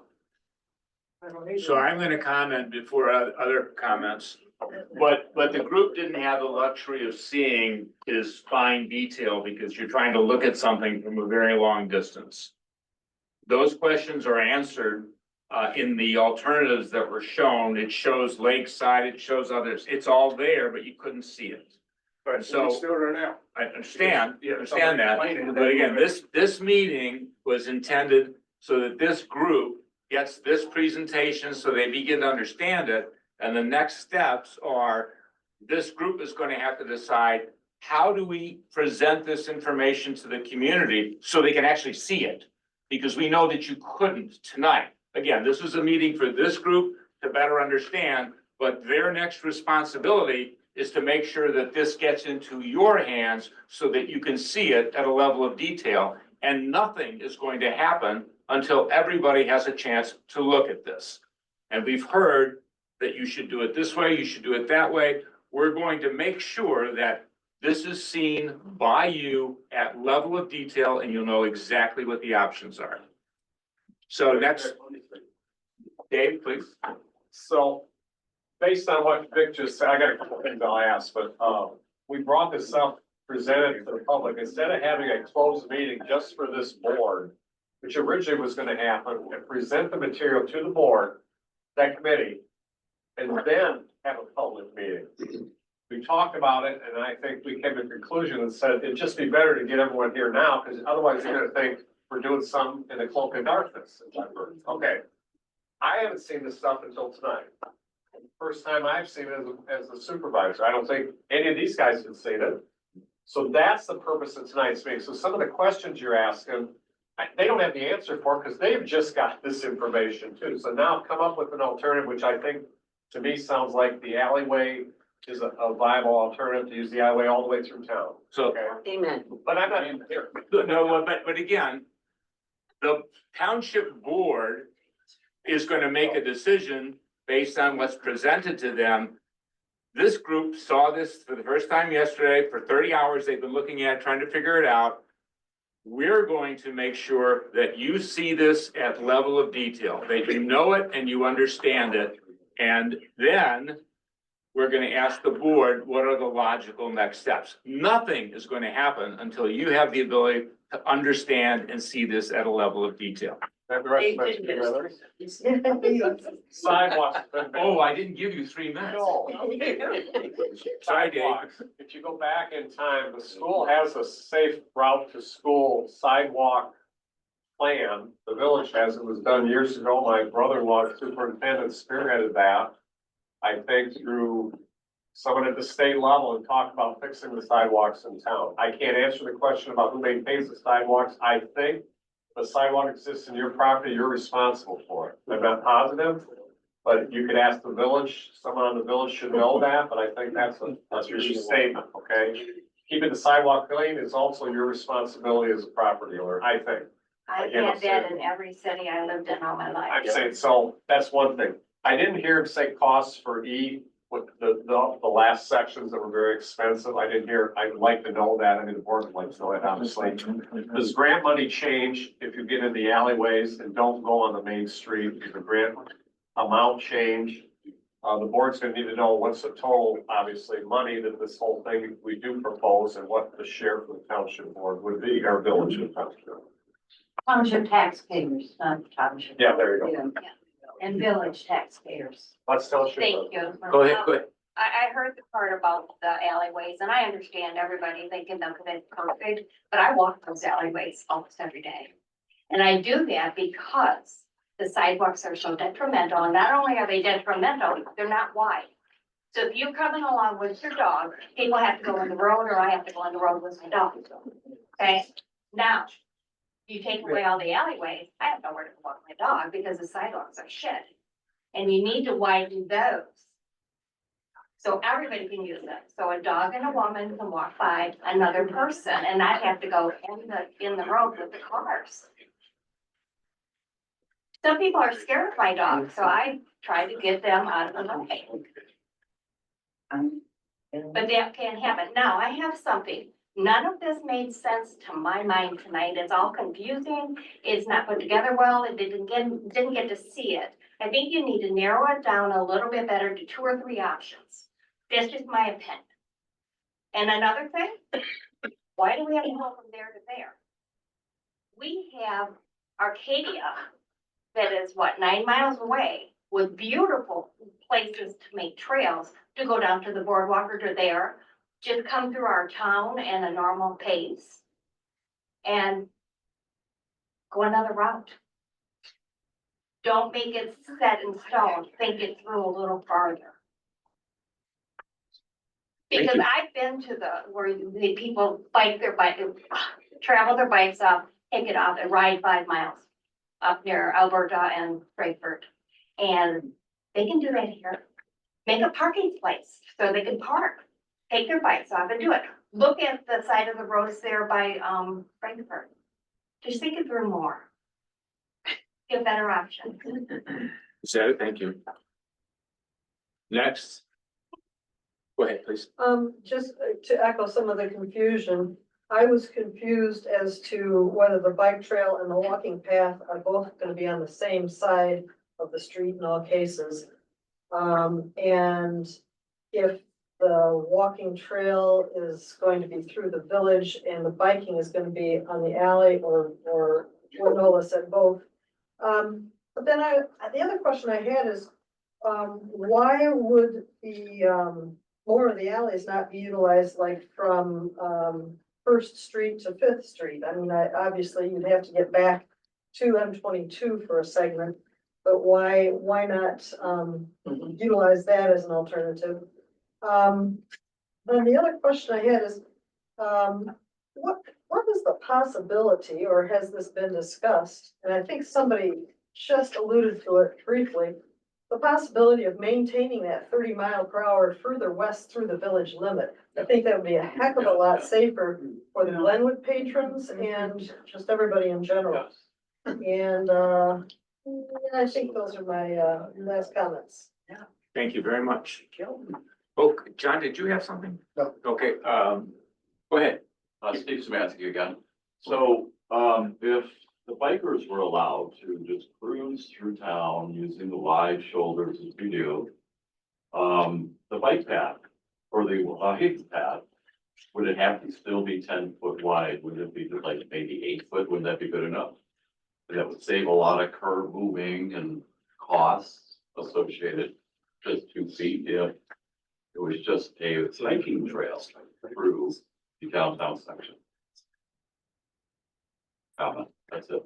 Thank you. Go ahead, your name? Tim Mostoy, I'm a resident of the village right across from Baker Street, 5065 Main, right across from the high school marquee. I agree with Larry and Joe. I sat through your presentation this evening. I understand it's preliminary, but I didn't hear much about that stretch from 8 Mile to even the proposed route at Brant there. I went to the July open house and I'm gonna leave here tonight assuming that there are no options. So that's what is gonna be put forth. So if other, please clarify your follow-up information. The other being, I know maybe I can't ask questions tonight, but I'm sitting, this is the second or third presentation I've been to, and it sounds to me like this trail is a foregone conclusion. Sounds to me like it's gonna happen. And to me, I'm sitting here doing mental math, and I think we're pretty close to $10 million with some of these options here tonight. And I keep being told that there's a big bucket of grant money out there. I don't know how big that bucket is, but I don't know, and first off, I don't know if you can answer a question. Is this gonna happen? Or is some section of this gonna happen? Is this indeed a foregone conclusion? Or is it possible that we get a 3, 6, 8 months a year and say this is just not economically feasible based on the grant money available to us? But that would help us as a community. I mean, if this is a foregone conclusion, if this is gonna happen, then that changes the complexion a little bit, so. Thank you. Okay. Go ahead. Dan Barron. I was sitting there thinking that if you're going to ask for community input into this, I would develop aerial views of your alternatives so people can see what it looks like going through the village. Then you'll see things like how close is it going to be to businesses? Put the dimensions on it. Let people see how you wander through this place. That'll help the community to understand what it is they're voting on. The other thing that I want to say is that there were at least 8 people tonight that talked about how important sidewalks are. Yet I did not see sidewalks discussed in any of the variables in terms of where they were going to be put. So that's another issue that I would suggest that the community do when they develop their aerial view, is to put where the sidewalks are. And then once you do that, you can indeed see what issues of crossroads, what issues of wetlands and all that stuff, they'll all be there. And I think when you talk about should we use the alleyways and should they connect, somebody said, should they connect with some other streets? I think that's a distinct possibility. So that ought to be included in that as well. And then you can put the costs on each one of those as well as where the paths go. And people will be definitely more sophisticated about helping you say which one would work. So that would be my recommendation. There's another thing I say that we've also heard something about safety, that we haven't had any problems with the existing bikes going through the village at all. And so I forgot who mentioned it, but somebody said, couldn't we just make the path smaller, or couldn't we just, make the path going through a little bit wider? You wouldn't have to deal with curbs and all that kind of stuff. So sidewalks, awareness of how it's going to look and how it's going to impact customers, business operators, that can all be done by aerial views, and I would really suggest you do that. Thank you, Dan. Okay, next. Don't know your name, sir. Rick Delecta. Hi, Rick. I think each and every one of us here have the main thought that we're for exercise. We're not trying to say don't exercise. But the village residents are simply saying, we're for that, but don't take our parking spots. Don't take our land. There's other ways to do this without ruining the entire community, the Main Street. I believe in the last survey, there was a person that had a 2-page, I'll say even an essay. He had a very good point. He asked, how many towns do you know that have bike routes that went through the center of their town? And I believe the answer was none. But then he said that's a very unique situation. If you look up the word unique, it's not very pleasant definitions to it. It is a unique situation. It's one that once we do it, it's not like you paint your house yellow and you can paint it the next month green or blue or gray. Once you change the complexity of the Main Street, the people's property, there's one across from Portage Lake of Hope, Portage Lake Motel. He measured the property from the center of the road to his house. 2 inches of his house is gone because it's that close to his property. But then somebody said, well, why did he move so or build so close? Well, the house was built, I think, anywhere between 1938 and 1942. Were they thinking of it being a Main Street? Were they thinking of it being in Michigan and, M22? No. But yet he's losing property. Everybody from Portage Lake going all the way out of town is losing a lot of valuable property, parking spots, things that we don't want. And when we talk about a survey, the survey needs to be the ones that count, the ones in the village, not somebody out by Crescent Lake, not somebody out by Portage Point. It doesn't affect them much. whatever's being done on Portage Point Lake and on Crescent Beach Lake or Road, it doesn't affect me. It's a good idea to do it. I'll vote yes. But when I see in my town, the amount of space that is being taken away because of a few bikers, and it is only a few bikers, as we said so many times, fix the damn sidewalks. We don't need a bike path going through the street. It's nice to say we have one, but in reality, we don't need it. We used to have 2 lanes going north and south, east and west, depending how you look at the road. But people use that spot for biking. They still do. It's still there if you look. That was always safe. I use it. I still use it. So when we have to think, and it's something that the people don't get to vote on, it's the village and the township that votes for us. So we have to realize that the township and the village especially, because if the village says no, it's no. It goes no further. If the village says yes, then it goes to other places. But the village has to realize Thanks, Rick. we're against it. Appreciate it. Okay, others, in the back. Hi, I'm Claire Richard. I'm not a Onekama Township or Village resident, but I am a part of the Smart Trails Board with the Scenic Manistee Area Recreational Trails. I'm not going to try to sway you either way for this, and I have my own opinions. However, I do want to implore both the board and the community to think about how users, both residents of this area and tourists coming to this area, would use a trail concept like this, not necessarily what the board has proposed, maybe it's alternatives, etc. And how that would impact your life and tourist lives, and think maybe instead of it's coming through my property, and thinking instead, I now have a safe trail for myself, for my kids, for my grandkids to use right from my house. That can take me to X area, that can take me to the beach. Just things like that. Maybe it's not somebody, a user going point to point, but going for a walk in the morning, going for a walk with their dog, going for a walk with friends, going to a restaurant downtown, going to shop. Okay,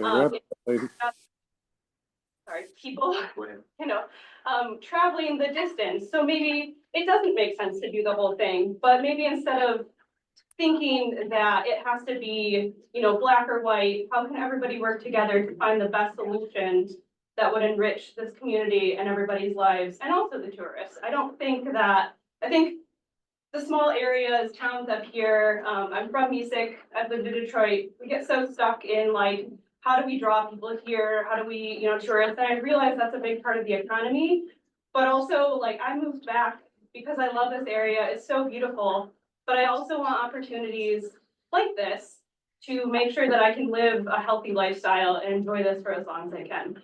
So I just implore you all to be more open-minded maybe, and think of alternatives, and how it could impact your life in a positive way. Hopefully I have enough time, but on a personal note, I am a cyclist, I'm a hiker, I'm an active person, coming through Onekama with my bike. I do feel relatively safe, especially through town. However, I do think the wide shoulders that are also parking can be confusing for both myself and for drivers. Because is the driver expecting me to be riding in the parking lane or in the road? Are they expecting me to be on the sidewalk? If there's a parked car, are they expecting that I stop for that parked car? Or am I safe to go around that parked car? So those are all things that I think of as I'm riding. I also would say that if I'm 3 minutes, all right. Thank you. Thank you. A lot to say. If you want to talk about bike trail usage, that's fine. Okay.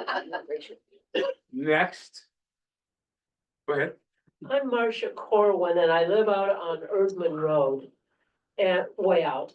And I want to know, have you done a survey of how many bikers go through here? Are we talking about 100? We'll be gathering your questions and putting in the meetings, but this Okay. group won't be answering Okay, questions. how many? We need to know how many people we're spending millions of dollars on. So. Other questions or comments? Rick, do we have any online?